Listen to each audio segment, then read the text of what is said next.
Oh, it's a country music time machine, taking us back to where the grass is green, with twains and tales from days gone by.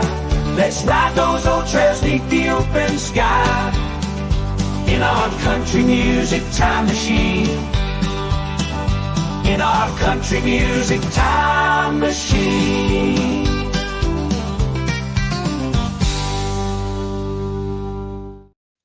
Well, howdy there, everybody. How you doing? This is Kevin. Let me put my big face on the screen here if I can get it to work right. Let's see. Let's click here and click there. There it goes. All right. How's everybody doing this afternoon, this evening, or this morning? I hope you're doing fine. I'm doing well. And, you know, we've got a great show today on the Front Porch podcast. We are featuring the one, the only, the country legend Charley Pride. And when you're talking about Charley Pride, you're talking about real country music. But we're also talking about some things that are sort of controversial with Charley, and you know what that is, mainly due to the color of skin. He's the first, really the first big superstar that has a skin color that's a heck of a lot darker than mine, but I'm like a snowman. So we're going to be talking about Charley Pride soon. You know the deal. And Michael already knows the deal because I'm like looking over there. Please, it's time to take the roll call. Time to take attendance. I want to know where you're from. You can say good morning, good evening, or good afternoon, but let me know where you're saluting me from. I just love to know that because quite often I've been to the country where you're coming from, and I might could say something like, you know, I've been there before. So let's check in, see who's chimed in today already. Of course, we got Michael Murphy in Newark, Ohio. We got Jay out there. Jay says, good evening. Jay, please remind me where you're chiming in from because, you know, my memory isn't good. Jeremy Goodman, Lexington, Tennessee, exit 108 on I-40. I know where that is. I know where Lexington is. No doubt about that. Let's go to Chapel Hill, North Carolina with my buddy William May. Of course, you know, I can't do a lot of what I do without good folks like Joshua John, who's the country music historian. He's up in upstate New York. And speaking of upstate, Jay is in upstate South Kakalaki or South Carolina. For you folks who don't know that country slang, we've got Sandra tuned in. The lovely Sandra is saying hello from Kentucky. So if you're out there, you're tuned in, please let me know where you're calling in from. We had viewers, what was it, last week from Germany. We've had from Israel, New Zealand, Honduras, Belize, the U.S., of course, Canada. Canada's always with us because there are brothers and sisters to the north, even though politically right now things are a little bit crazy, but I still love Canada, you know. So anyway, I want to give a shout out to the Home Depot. They are our partner tonight, and I don't know if it's on the screen or not. Now, I'll tell you something, folks. You know, I've mentioned it before. The Country Music Time Machine does not make much money. A tiny bit that helps us pay for this stuff, like my drills. But it's cool to partner up with somebody. And when I do, I will only feature products I use, like this one. Yes, that makes a man excited. That and Shania Twain music videos. Yes. Somewhere on your screen, you probably see a link to a DeWalt drill. You know, Home Depot is a place for anything for your front porch and also your back porch and your bathroom and your kitchen and your garden and all those other places. So support our fine partner, the Home Depot. They would enjoy that, and tell them Country Music Time Machine sent you. We got Tim in Omak, Washington. I've never been to Omak, Washington before, but that's a beautiful area of the country. Corey Beaver. Corey is tuned into us a lot. Watching, currently being loaded in. What does that mean, Corey? Loaded in Anderson, Indiana. That either means you're a truck driver or you're enjoying one of the Country Music Time Machine drinking songs videos. I'm not sure what that means, Corey. Currently being loaded in Anderson, Indiana. Just let me know what that means. Corey, because you're making me curious now. But yeah. And Michael says, remember the show I-40 Paradise on Nashville Network back in the 80s? I barely remember that. I barely remember that. And yes, Corey is a truck driver. Corey, we salute you because truck drivers, the hardworking men and women of the country, are one reason the U.S. is cool as it is, because we got to get those products from one place to another. And the great truck drivers put up with us idiots on I-40 and I-65 and I-24 and 95 and 90. And it can get crazy. They're just trying to do their job and bring us our stuff, and we get stupid, you know. And Sandra is asking me, this is my first time seeing you. Where are you at? Well, Sandra, thank you so much for tuning in for the first time. And just to give you a background, this is a channel dedicated to country music history. I have like 1,000 videos about country music history from 1940 until today, and a lot of specials and a lot of crazy things. But what you see behind me is the Country Music Time Machine headquarters. That is my house. I am physically, right now, I'm not in the U.S. I'm like Corey. I got to work for a living for a little while longer. I'm retiring soon, but I'm in Belize. I'm in the beautiful country of Belize right now because I work for the U.S. government for a little while longer. So that's where I'm physically at. But I'm going to be back on that porch very soon, and I will be on that front porch almost every Saturday evening, unless a tornado is running through, off of I-65 in Middle Tennessee, So, Sandra, that's where I'm at right now. And if you ever have come to Belize, it's a beautiful place. Susanna Livingston is in Fort Worth. Reminds me of last week's special guest, George Strait. Does Fort Worth ever crossed your mind? I guess for Susanna, it crosses her mind all the time because she's in frickin' Fort Worth. Susanna, thank you so much, my dear, for tuning in. And thank you for everybody for tuning in. No matter where you are or what you do, we love you, and we really appreciate you being with us. Now let's take a look at the Country Music Time Machine news for the week. And, it wasn't a huge week in country music news. And quite often that's good news, a little bit of bad news in the country music news for this week. But we'll go through it. First off, a shout out to, hey, a truck driver is on the community spotlight this week. The CMTM crew members of the week. We almost have 25,000 crew members now. That is cool, man. You guys are just rocking it. Corey Beaver, who is loading up a truck in, I think Corey said he was in Indiana right now. He's a truck driver. We got Joyce Ronsley, Nicole Jewell, who I'm going to talk about in just a minute, and Joe McMillan. They were massively engaged on the Country Music Time Machine channel this week with comments and watching a bunch of videos. I think we released, 6, 7, or 8 videos, maybe more than that. If you add into Instagram and Facebook and Twitter or whatever it's called now. Yeah. But thank you guys for being in the spotlight. YouTube gives that to me automatically. So, it shows me who's the most active ones, and I always pick you out every week. But I also pick out the comments, and I'm just looking at the comments on the right side of the screen. Corey says, for the record, I don't drink, and I do enjoy all the drinking song videos. I do too. I just recorded one today, actually, and I said the same thing again. You don't have to drink to enjoy drinking song videos, because I sure as heck enjoy them. But anyway, let me take a sip of Coke before I start complaining here about this next comment. I don't think Ron Perkins is tuned in right now. It would be surprising if he was, because Ron Perkins made this comment about the Powerful Country Songs episode. That's got a bunch of views. It's got like 250,000 or so, And he says, this sucks because you don't play the whole song. I'm out. It does surprise me that people would actually take the time to leave a comment just to say goodbye.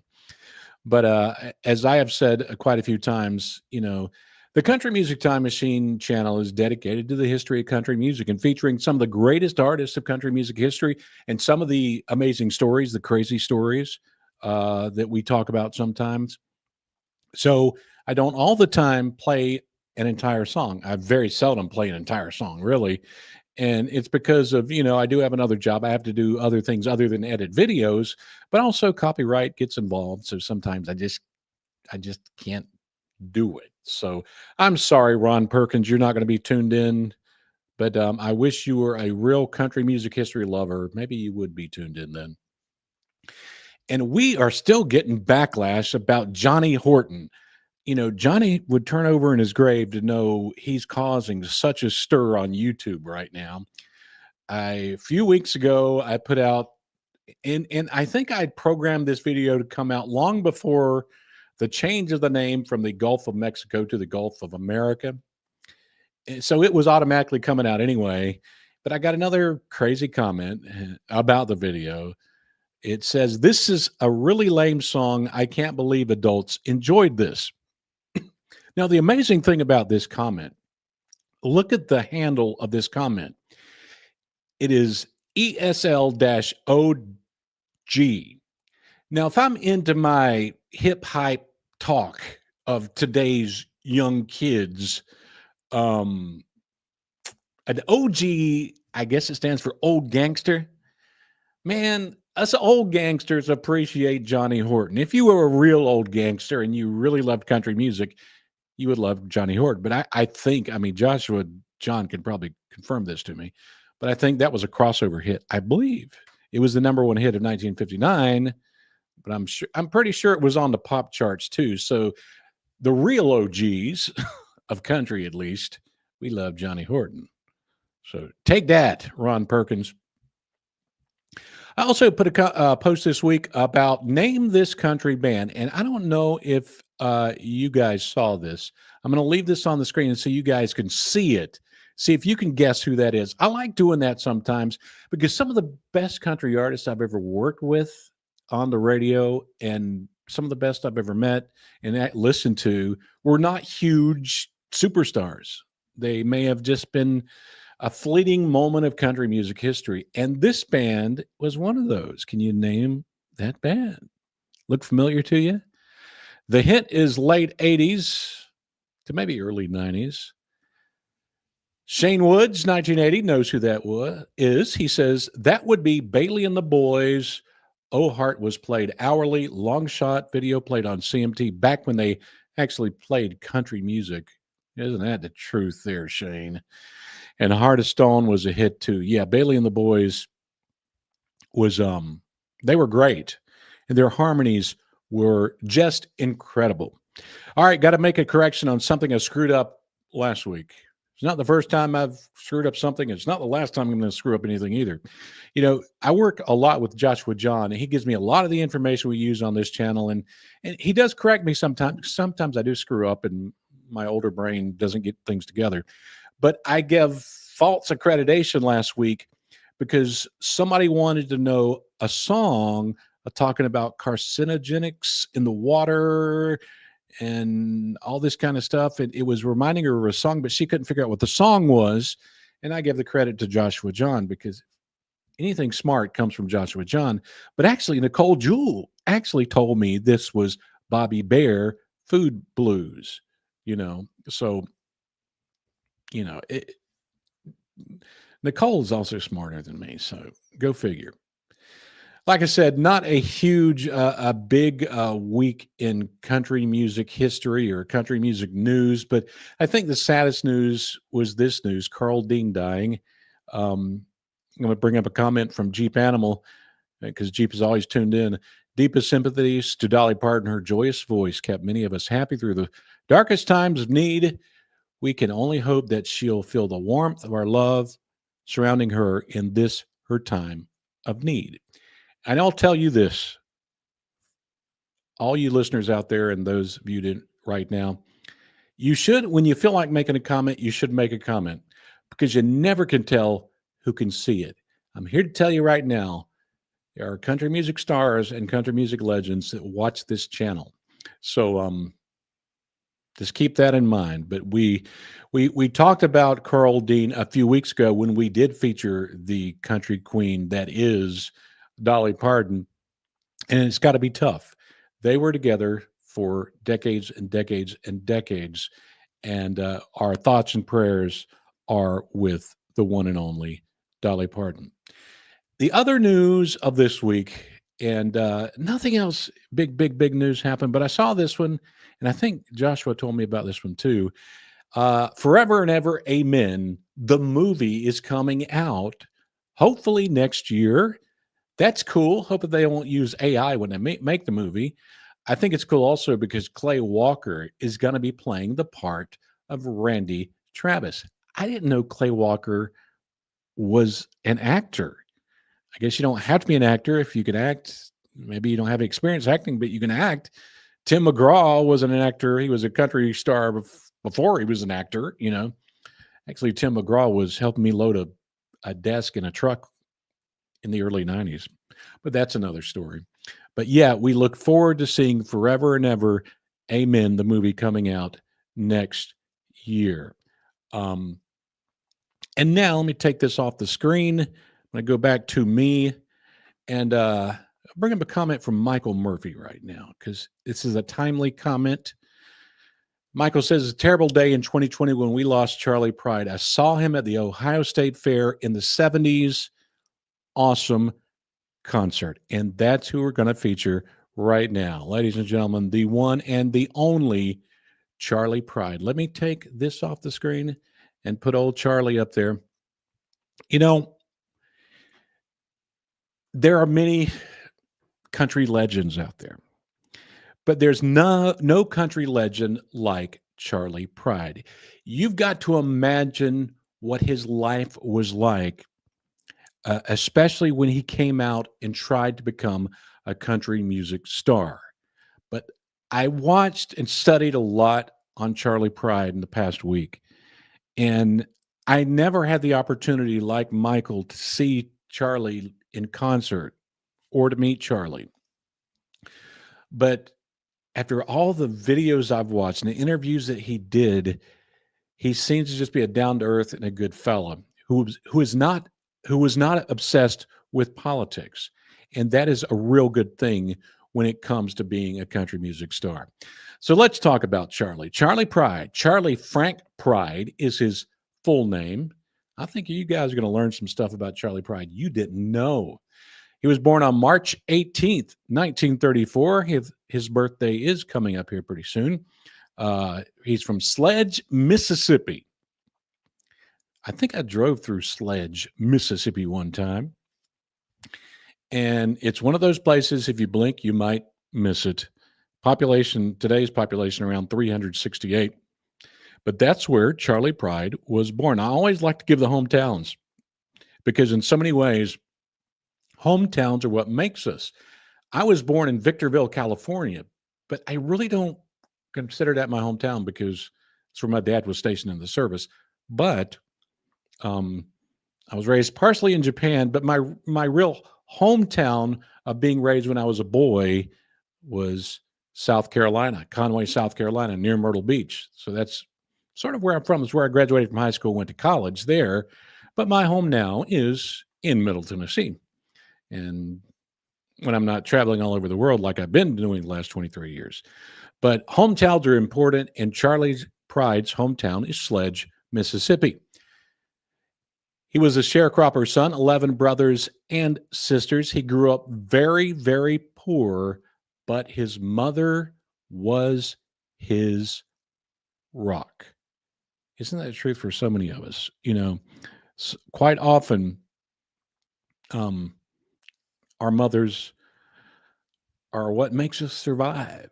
Mine has. There's no doubt about that. His family loved country music. You may not think that, and folks who know nothing about history, and I'm sure Beyonce fans would never know this, but, you know, his family loved country music, and they loved listening to the Grand Ole Opry on a old Philco radio, and his dad actually controlled the buttons on that, so his dad probably had the more of the influence because his dad controlled what they were listening to, and they were listening to the Grand Ole Opry. Now, it's time to bring the one and only Charley Pride on the screen. And as I've said before, so many great interviews happen not in the U.S., but they happen overseas. I've got interviews with Charley Pride from the U.S., Australia, and Canada on this show tonight. And the first one I'm going to bring up to you is from Australia. It has Charley Pride thinking about that Philco radio and how he loved country music at a very, very young age. How old were you when you actually said, hey, I really love country music? That's what I want to do. How old were you? I was about probably 5 years old. And who was your who did you idolize back then? Well, the big stars when I started listening was what I call the biggies at the time. They were the biggies at the time when I started listening. That had an influence on me were Roy Acuff, Ernest Tubb, Eddie Arnold. The Grand Ole Opry at that time, like in the late 40s, early 50s, that they made the impression on me. I mean, right on through to Hank Williams, and at this present time. That's, of course, not only from the Grand Ole Opry, but you see locally. I was born about 54 miles below Memphis, Tennessee, which is about 275 miles from Nashville, and my home is about 275. Well, the Grand Ole Opry, the station was a 50,000-watt station, and it just beamed right in that on Saturday night. So when we come out of the cotton fields of picking cotton, I'd be listening to the Grand Ole Opry, but then on weekdays, I'd hear station out of Memphis, like WREC radio, they'd come on, and I can give you, it said WREC, owned by Hort B. Wooten and such, and this is Buck Stuffy turning his buckaroos, and this is the guy that I remember listening to, and guys like Gene Autry and Wayne Rainey. You know, I really don't think Beyonce would actually say that her influences were Ernest Tubb or Hank Williams or Gene Autry. That's what makes Charley Pride pure. I'm looking here and I see one of my lights here in the background has died. Hopefully there's enough light in here you can see my ugly face. But yeah, he loved country music as a young boy. When Pride was 14, his mom bought him his first guitar, and he taught himself how to play. That's how much he loved playing country music. But, you know, as young boys grow up, they find they have other type of talents. I worked at a radio station when I was 14 years old. That's really the only talent I ever had. I played baseball too, but I just wasn't great. And I played golf and I wasn't great. So radio paid me money. So I stuck with radio. Charley Pride was a great baseball player. He played in the Negro Leagues in Memphis. Then he headed out west. You know, and he discovered out west, as you can see in the picture on the screen there, he's wearing his baseball jersey and he's on stage with a guitar in his hand singing country music. Oh man, that makes him a legend, man. How many country music stars can say, you know, when they were coming up, they were professional baseball players and were also, you know, playing guitar in the background. I know Tim McGraw's dad was, but I don't think Tim was. But he made more money playing music especially out west, than playing baseball. And he loved baseball. And he came back to Memphis and played for the Memphis team again. And that's where he met the lovely Rosine. And they were married in 1956. And they were together forever. And like George Strait from last week, I always honor the men and women who have served their country. And Charley Pride is one of those. He's drafted into the U.S. Army in 56. Wasn't sent overseas or anything like that, because that was after the Korean War. So he was stationed at Fort Carson, Colorado. He left the Army in 1958, and he was playing while he was in the service. And Red Sovine and Red Foley encouraged him to follow his country music dreams. So his first, connections in country music were two other country music legends, Red Sovine and Red Foley. He kept picking, he kept playing, he kept trying, and finally in 1965, RCA, that's a big deal, especially in the 60s. RCA gave him his first record deal, and on his records, quite a few of the records were labeled Country Charley Pride. And some folks know this, some folks don't, because, of course, Charley Pride, when he sings, I think when first time I heard Charley Pride, I couldn't say, well, that's a black man or a white man or a green man. And true story, I'm colorblind, and I'm really colorblind. I see basically in black and white, so it doesn't matter to me anyway. But I just heard great country music. But when they were promoting him, of course, the record companies want to make money. That's their lifeblood. They want to make money. And quite often they would not send a bio or a picture because they didn't want radio stations, especially the ones who didn't want to play a black artist, to refuse to play it. They just wanted to play it. And in a sense, it was a good idea because are you listening to music because who's singing it, or you're listening for the value of the music? And in that way, it did work because folks listened to it and they loved it. Now, as you can see, his first release was The Snakes Crawl at Night, and I love that song. It's a good one. But that song made old Charley Pride nervous. Let's go back to that Australian TV show. He's talking about that song. When I go on stage, I say, this song I'm about to do for you now, because usually I'll do this after I've done my show and maybe I have an encore or something. This is the very first song that I did when I went to Nashville. And I said, you talk about nervous. I was nervous as a cat on a hot tin roof. and I said, but if you listen to the song, you might not detect that. But every time I sing it, I think about how my legs was going like this, and it's The Snakes Crawl at Night. And that's a great song. That was his first release song. It wasn't his first big hit, but it was his first one that started getting people to notice him. By 1966, a lot of people started to notice him. But unless you were a music insider in Nashville, you probably didn't know at that time that Charley Pride was a black man. Now, that secret cannot last forever, because you got to go on stage, you got to do more shows. And mainly before this time of 66, he was doing shows at small venues. But that changed in 1966 for his first big show at Detroit's Olympia Stadium. It was big for Charley, and it's also going to start talking us on the theme of his race, how he addressed it, how he dealt with it, how others dealt with it, and the history of Charley Pride, his race, and his rise to stardom. But first, I'm going to bring up a clip now. I think this is from maybe from a Dan Rather interview, but I'm not sure. But right at this moment, Charley is talking about when Ralph Emery introduced him on stage in 1966 in front of 10,000 people in Detroit. He played lots of smaller clubs, but it was his first big concert that changed the course of his career. 10,000 people were jammed into Detroit's Olympia Stadium. The year was 1966.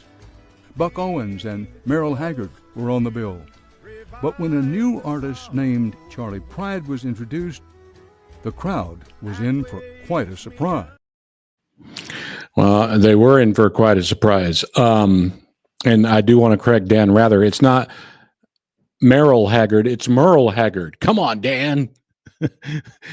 Dan, like I said before, Dan Rather can be a sort of a controversial news because he got a few things wrong, I guess years ago or something. I don't know. But he does pretty good country music star interviews. I like watching his interviews. But as I was saying, on that stage, Ralph Emery introduced him.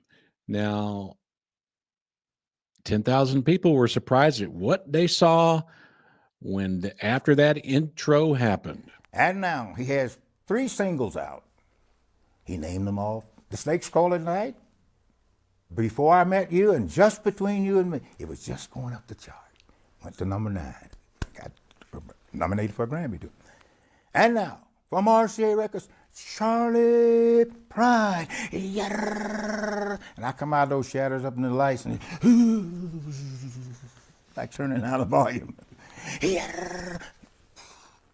Now, let me tell you what we had done. When I say we, my only manager I ever had was Jack Johnson. He said, because we had been coming out with 300 or 400 people in clubs, it's shocking, but this is now 10,000. Right. So he says, we need to come up with something. You just go in there and start singing because you done shocked them. I said, okay, what we do? He says, here's what we come up with. Ladies and gentlemen, I realize it's a little unique, me coming out here on a country music show wearing this permanent sand. So you worked on that line, coming out here with this permanent tan. That's what we did. Once I started singing, and I want to point out something too, Dan. There's never been one iota of hoot calls from any one of my shows. All of my shows that I've ever done, from the very beginning. Very important words there from the one and only Charley Pride, and that is a good interview there with Dan Rather. But here in Tennessee, if you're from Tennessee, you know this name, the Siegenthalers. John Siegenthaler was a big TV presenter, newsman back in the day. I think his son was too. John Siegenthaler had a great interview with Charley Pride. I'm going to play, during this feature on Charley Pride, I'll play a couple of different clips from John Siegenthaler.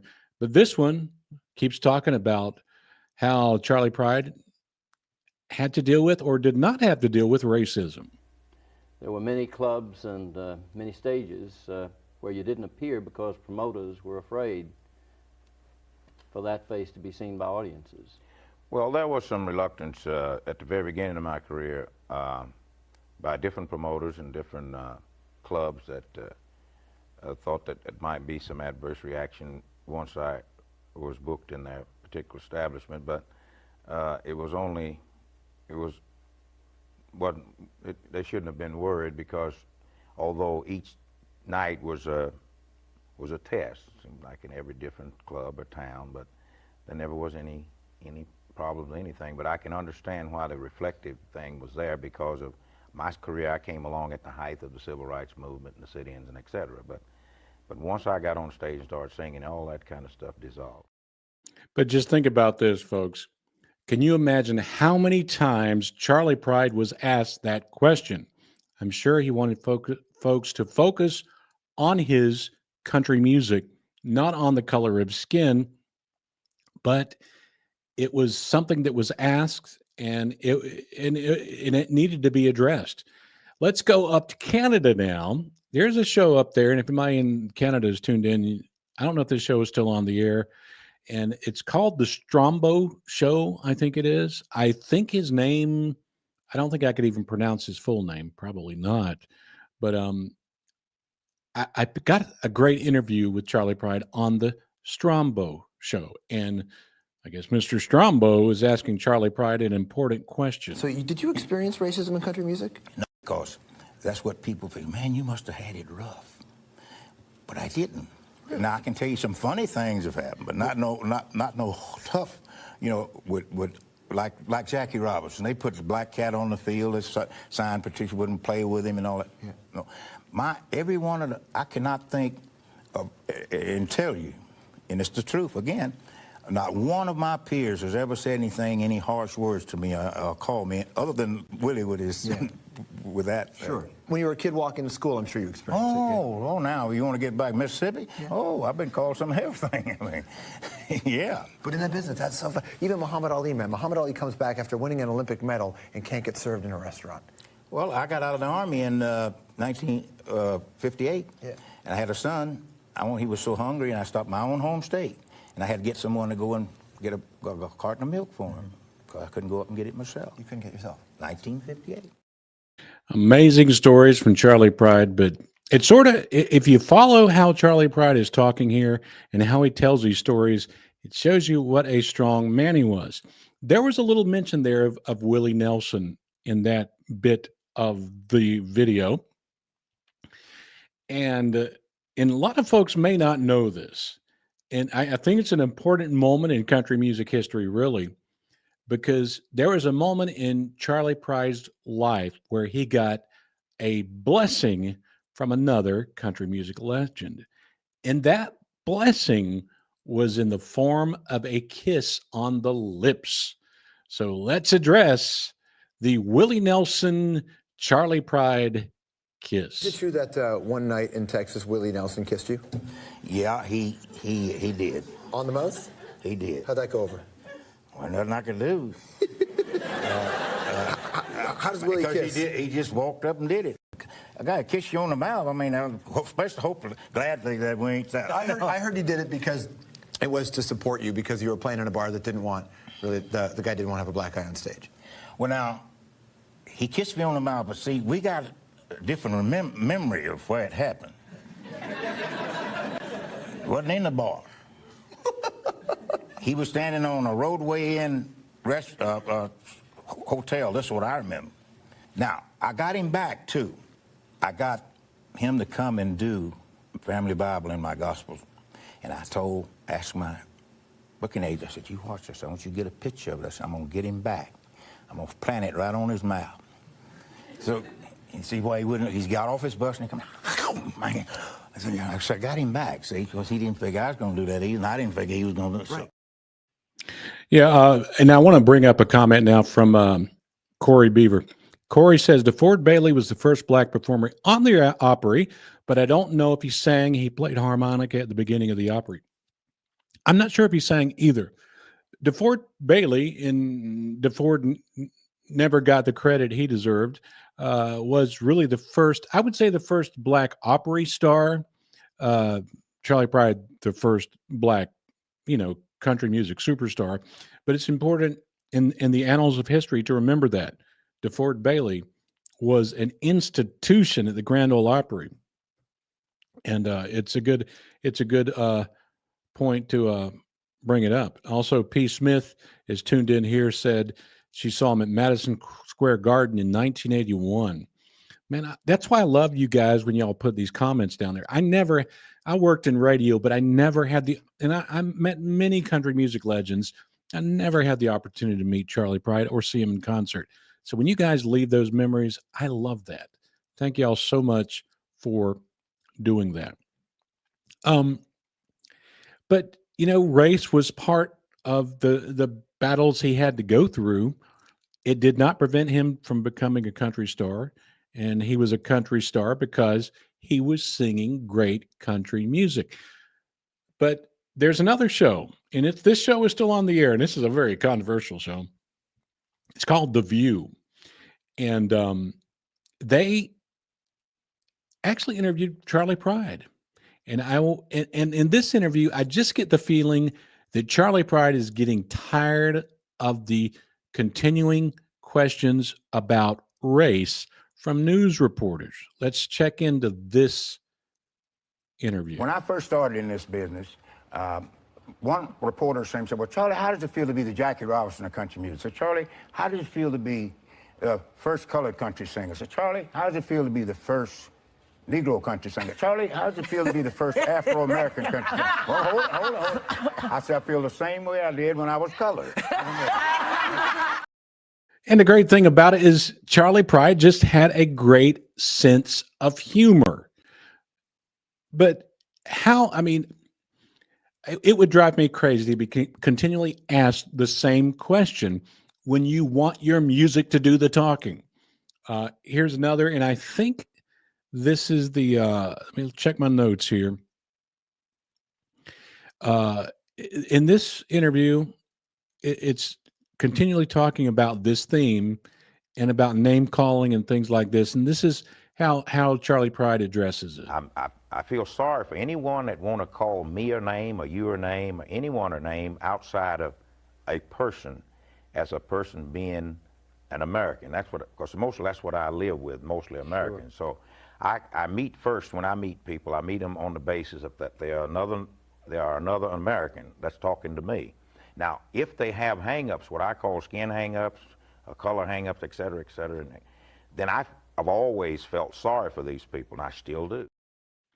I would really hope that super talented artists like Beyonce that is skimming the world of country music, that's like on the outer boundary of it, would study up a lot on Charley Pride because he sang great country music and he knew his country music history. And he also had just such a great sense of humor. And it's another reason why people fell in love with him, not just because his music was so darn good, but because he was a good fellow. But the success kept on going in the 1960s. Just Between You and Me was his first hit in 67, number 9 on the chart. He mentioned early it was nominated for a Grammy. And then, really, in 1969, he became the first black country music superstar with All I Have to Offer You Is Me, his first #1 song. And here's a stat that'll blow your mind. Between 1969 and 75, Elvis and Charley Pride were on the same record label, RCA. Charley Pride outsold Elvis Presley. Incredible numbers. I know that was an off time for Elvis in those years. In a sense, it was in his 50s or, the heyday of what Elvis was, but still, that's power. When your biggest artists are Charley Pride and Elvis Presley. Incredible numbers. And of course, I think it's the song we all know, and his signature song, Kiss an Angel Good Morning from 1971. An incredible song. So he's making these records. He is traveling the world. He's doing concerts. He's answering the same questions from these reporters continuously every time.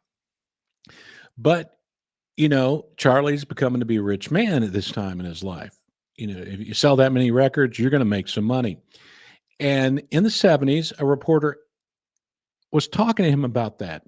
And in this clip, it shows you how down to earth Charley Pride was, because he's making references to his mama and how his mama sort of kept him down to earth. Let's tune in. There's a lot of people in the world today that would give that million and a whole other million just for what you got. And my little eyes just lit up, and I never forget this. And that's just one of many little what I call planting seeds that she planted, before she passed on. She said, when she said, you got something that a whole bunch of them would pay, and I looked at her and she said, hold your hand up. She said, 5 fingers on each hand, both your eyes, you can run. She said, you're healthy. So some people don't have but one arm, some don't have any arms. So, at that point, I admit it didn't make as bigger impression on me as it does now. I thought about it. I feel maybe by coming from an environment of poverty and such things like that, you don't have much time to do nothing. You don't have the toys and the different things that all of the rich kids have. So you sit and dream, and then if you have any talent, if you're blessed with some talent, well, else you're already on the bottom as far as that particular, if that's what's considered the bottom, so ain't nowhere else to go but up. And Charlie did go up and up and up in the 70s, which is his biggest decade, really. In 1974, he won the AMA Favorite Male Country Artist. And I want to play a clip now from the 1977 AMA Award show where he won it. Oh, quick, open it. I'm opening it. The winner is Charley Pride. I'm surprised, but I thank you. I appreciate it. I really do. Thank you. Charley Pride, plenty of hits, also came in the 80s, but Charley Pride's last charting single was Amy's Eyes in 1990. I remember this song being played on Y103 WYAK in Myrtle Beach, because that's where I was working at the time when this song came out. I was doing news there. And I remember when that song came out. And when that happens, we don't ever in our minds think, well, that's the last charting song. But in that instance, it was. But there's another thing that a lot of people don't know about Charley Pride, and something that Charley Pride addressed, especially in the 90s, that other people were afraid to address. And that is the subject of depression. I mean, I can't ever remember even doing a news story on depression in the 1990s when I did news. So when I found this interview with Charlie talking about his battle with depression, it just really opened my eyes. I think this is with John Siegenthaler again, but it goes to show you what a visionary guy he was and what a strong fellow he was too, to in a public forum like this, talk about in a time where you didn't talk about that kind of stuff. Charley Pride talks about his battle with depression. And that you take a drug, lithium, recommended by the doctors to help you through that. Can you talk a little bit about that, how it came on, when you noticed it, how bad it was? Well, first of all, I don't think manic depression is not that much. It's not something that's known as widely known of as tuberculosis or something like that, or some other disease. This is something that slowly the doctors have just, come up with. They've had, schizophrenia and all other kind of things. But this, but all these kind of things, I guess they border on, depression and et cetera. But I'd like to say when my first bad episode happened was in Germany, and Who have it? Yeah. And it seems to be that it seems to help make them even more if they are talented in whatever given area that they're in, whether they be businessmen, whether they be artists, or et cetera. There's a certain point to where if you in a certain state of mind, a certain state that you're not over here, gone over to the other side, what I'm saying, where it becomes not reality and so forth, that you're the most creative at that point. Yeah, just amazing for Charlie at that time and in that era to come out and talk about things like that. And back in those days, there will all be debates about whether medicine helps or whether medicine doesn't help. That's for another show. I'm not nearly as smart enough to address that kind of stuff. But just for him to come out, it gave other people, the courage to, if they were having issues, to address it as well. But sadly, 2020 was a bad year because of COVID, the sickness. We lost a lot of country music legends. I couldn't name them all because I remember when I was recording the episode for 2020 and also 2021 about how many death announcements I had to make in the 2020 year episode on the Country Music Time Machine. It was a bunch of them because a bunch of people died. And we also lost the one and only Charley Pride. He died on December 12th, 2022, due to complications from COVID. And I always like, whether it's back in the 40s or 50s, I always like to, if I can find it, a news clip of death announcements, because it gives you an idea of the impression that a country music superstar like Charley Pride had on us. So here is the news about Charley Pride's death. And I think this is on a New York TV news program. And some more sad news tonight with the loss of a country music superstar. Charley Pride has died of complications from the coronavirus. He was the first African-American inducted into the Country Music Hall of Fame and leaves behind a legacy of achievements. Charley Pride was country music's first African-American superstar. The son of Mississippi sharecroppers, he fell in love with country music after listening to Grand Ole Opry radio shows in his youth. I've always loved entertainment. I've always loved to listen to not only just singing, but the radio shows. And we will always love Charley Pride. Just to bring up a few comments. Best song by Charley Pride, you got to Kiss an Angel Good Morning. Well, the only angel I have in my house is a cat, and I ain't kissing her. But I understand where you're coming from there, Michael. Jay says that's also his favorite CP song, the Kiss an Angel Good Morning song. Says late husband used to sing it to me in the morning. That's cool. Oh, see, the magic of music and Charley Pride goes beyond. That's why I like to read this stuff. Corey checking in with, at the time of the death of Charley Pride, I believe it was on Facebook where I saw a video Neil McCoy had posted of him and Charley singing Kiss an Angel Good Morning together. I didn't see that video, but now that you've mentioned it, Corey, I'm probably gonna look it up. Such a great talent. Oh, yes, he was. And one more comment from Julian Santaguida. He does have a lot of good songs. Shame that he's no longer with us anymore. Charley Pride is a country music legend. And you are 100% true about that, Julian. The last clip I'm going to play for Charley is from Charley himself. I don't know. I usually like to find the last, because I found the last interview of Johnny Cash, and I usually like to find like the last interview of big country stars. And I don't know if was his last videotaping or not, but it's sometime before he died. And I like this one because it's just him, the couple of fellas, one on a fiddle, I believe, the other on a guitar, singing a song called New Patches. So let's close out this tribute to Charley Pride with the one and only Charley Pride.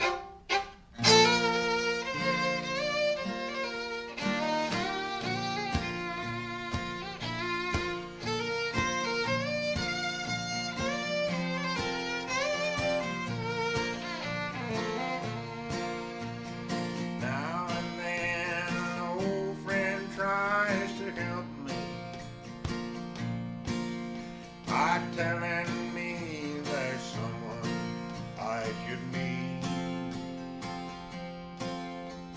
but I don't have the heart to start all over, 'cause my heart is laying at another's feet. You just don't put new patches on old garments. I don't want no one else on my mind. I just don't need nobody new to cling to. I still love someone I've known a long, long time. The amazing Charley Pride. And I do want to make a correction there. What's on the screen is wrong. It's not 20, it's supposed to be 2020, but I put 2022. That's just because I sometimes type incorrectly. He had a great legacy, 21 number one hits, more than 50 top 10 hits, Entertainer of the Year in 71, so many awards, but we will always love and we will always miss the one and only Charley Pride. And, I doubt Beyonce is watching the Country Music Time Machine, but Beyonce, if you want the country music world to respect you like we respect Charley Pride, maybe take a look at the life of Charley Pride. He never really played the victim card. He did openly discuss about racism in his younger days and some difficult times he had, but he let his music speak for him. So Beyonce, study the life of Charley Pride. Listen to his music. If you can imitate him, you're doing a good job, because we need more Charley Prides in this world. All righty, folks, that's all I got for the Country Music Time Machine and the Front Porch Podcast for this episode on a Saturday night. Thanks to good folks at the Home Depot for taking care of us and being a partner with that cool drill. You can check out there, hit that link there. And I will tell you, if you do buy it, I get like 15 cents. So, either get it online or go to Home Depot and just support them and take care of them. They would so much appreciate it. So until next time, may God richly bless all of you. Corey, take it easy on the road as you're driving that big rig down the highway. And until next time, love you. Let's keep it country right here on the Country Music Time Machine. Oh, it's a country music time machine, taking us back to where the grass is green, with twangs and tales from days gone by. Let's ride those old trails beneath the open sky, in our country music time machine, in our country music time machine.